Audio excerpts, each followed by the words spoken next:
Sir ಈಗ ಹೂಡಿಕೆಗೆ ಇದು ಸಕಾಲನ ಒಂದ್ ವೇಳೆ ಸಕಾಲ ಅಂತಂದ್ರೆ ಯಾವ್ದ್ರಲ್ಲಿ ಬೆಟರ್ ಅಂತ ನಿಮ್ ಸಜೆಷನ್ ಈ ವರ್ಷ? ಚಿನ್ನ ಬೆಳ್ಳಿಯಲ್ಲಿ ಯಾರ್ಯಾರು ಹೂಡಿಕೆಯನ್ನ ಕಳೆದ 2 ವರ್ಷದಲ್ಲಿ ಮಾಡಿದ್ರು ಅವರು ಹತ್ತತ್ರ 30-40% ರಿಟರ್ನ್ಗಳನ್ನು ಕೇವಲ 2 ವರ್ಷದಲ್ಲಿ ಚಿನ್ನ ಬೆಳ್ಳಿಯಲ್ಲಿ ಮಾಡಿದ್ದಾರೆ. 22 ಕ್ಯಾರೆಟ್ ಚಿನ್ನ ಹತ್ತತ್ರ 7,750 ರೂಪಾಯಿ ಪ್ರತಿ ಗ್ರಾಮ್ಗಿದ್ರೆ ಬೆಳ್ಳಿ ಕೆಜಿಗೆ ಇವಾಗ 1 ಲಕ್ಷ ರೂಪಾಯಿ ಇದೆ.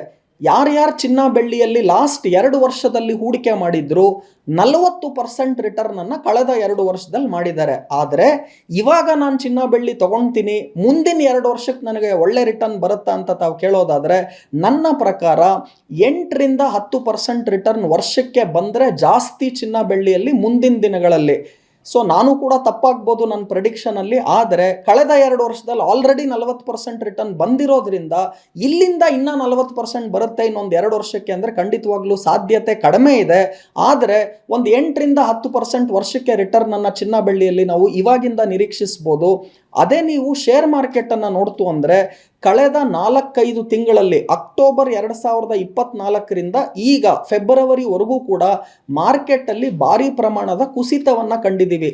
ಲಾರ್ಜ್ ಕ್ಯಾಪ್ ಶೇರ್ಸ್ಗಳು, ದೊಡ್ಡ ದೊಡ್ಡ ಕಂಪನಿಯ ಶೇರ್ಗಳೇನೆ ಹತ್ತತ್ರ 10-15% ಇಳಿಕೆಯನ್ನು ಕಂಡಿದ್ರೆ ಮಿಡ್ ಅಂಡ್ ಸ್ಮಾಲ್ ಕ್ಯಾಪ್ ಅನೇಕ ಶೇರ್ಗಳು 40-50% ಇಳಿಕೆಯನ್ನು ಕೇವಲ 4-5 ತಿಂಗಳಲ್ಲಿ ನಾವು ನೋಡಿದ್ದೀವಿ.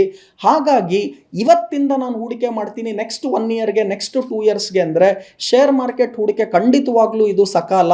ಯಾರ್ಯಾರಿಗೆ ಮಾರ್ಕೆಟ್ ಅರ್ಥ ಆಗೋದಿಲ್ಲ ಅಥವಾ ನಿಮ್ಗೆ ಎಕ್ಸ್ಪೀರಿಯನ್ಸ್ ಇಲ್ಲ, ಟೈಮ್ ಇಲ್ಲ ಅಂತಿರೋರು ಇಂಡೈರೆಕ್ಟ್ ಆಗಿ ನೀವು ಶೇರ್ ಮಾರ್ಕೆಟಲ್ಲಿ ಹೂಡಿಕೆಯನ್ನು ಮ್ಯೂಚುವಲ್ ಫಂಡ್ಗಳ ಮುಖಾಂತರ ಮಾಡಬಹುದು. ಮ್ಯೂಚುವಲ್ ಫಂಡಲ್ಲಿ ನೀವು ಹೂಡಿಕೆ ಮಾಡಿದಾಗ ಎಕ್ಸ್ಪರ್ಟ್ಸ್ಗಳು ಆ ಫಂಡನ್ನು ಮ್ಯಾನೇಜ್ ಮಾಡೋದ್ರಿಂದ ನೀವೇನು ಮಾರ್ಕೆಟ್ ಬಗ್ಗೆ ಯೋಚನೆ ಮಾಡೋದು ಬೇಡ, ಅಥವಾ ನೀವು ಯಾವ ಶೇರ್ ತಗೋಬೇಕು ಅನ್ನೋದು ಕೂಡ ಯೋಚನೆ ಮಾಡೋದು ಬೇಡ.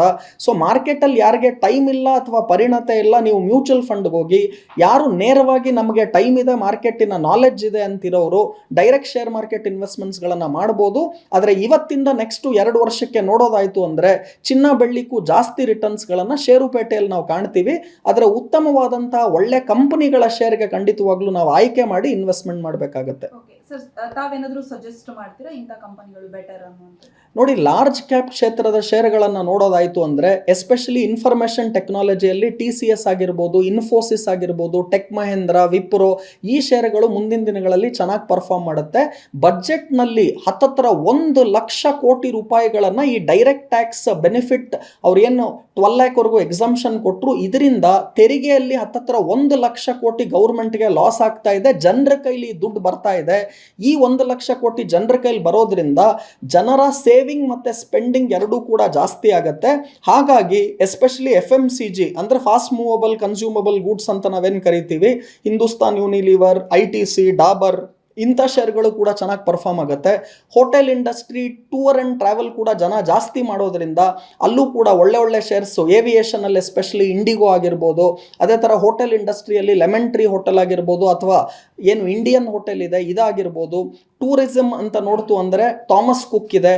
ಈ ಥರ ಟ್ರಾವೆಲ್, ಟೂರಿಸಮ್, ಏವಿಯೇಷನ್ ಅಥವಾ ಏನಿವಾಗ ಇಂಡಿಗೋ ಎಕ್ಸಾಂಪಲ್ ಕೊಟ್ಟೆ, ಅಥವಾ IT ಕ್ಷೇತ್ರ, ಈ ಎಲ್ಲ ಕಂಪನಿಗಳ ಶೇರ್ಸ್ಗಳಲ್ಲಿ ಹೂಡಿಕೆ ಮಾಡೋದ್ರಿಂದ. ಆಮೇಲೆ ಪ್ರೈವೇಟ್ ಬ್ಯಾಂಕ್ಸ್ ಎಸ್ಪೆಷಲಿ ಅದು HDFC ಬ್ಯಾಂಕ್ ಆಗಿರ್ಬೋದು, ಅಥವಾ ಆಕ್ಸಿಸ್ ಬ್ಯಾಂಕ್, ICICI ಬ್ಯಾಂಕ್ ಮತ್ತು ಕೋಟಕ್ ಬ್ಯಾಂಕ್ ಏನಿದೆ, ಈ ಪ್ರೈವೇಟ್ ಬ್ಯಾಂಕ್ಸ್ಗಳು ಕೂಡ ಚೆನ್ನಾಗಿ ಪರ್ಫಾರ್ಮ್ ಮಾಡುವ ಸಾಧ್ಯತೆಗಳು ಜಾಸ್ತಿ ಇದೆ.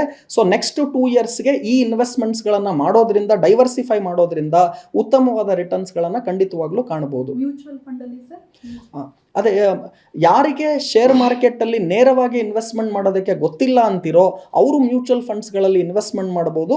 ಸೊ ನೀವು ಜನರಲ್ ಆಗಿ ಮ್ಯೂಚುವಲ್ ಫಂಡ್ಸ್ಗಳನ್ನು ಇನ್ವೆಸ್ಟ್ಮೆಂಟ್ ಮಾಡಿದಾಗ ಸ್ಪೆಸಿಫಿಕ್ ಥೀಮ್ಸ್ಗಳಿಲ್ಲ ಅಂದರೂ ಕೂಡ ಲಾರ್ಜ್ ಕ್ಯಾಪ್ ಮ್ಯೂಚುವಲ್ ಫಂಡ್ಸ್ಗಳಲ್ಲಿ ಖಂಡಿತವಾಗ್ಲೂ ಹೂಡಿಕೆ ಮಾಡ್ಬೋದು.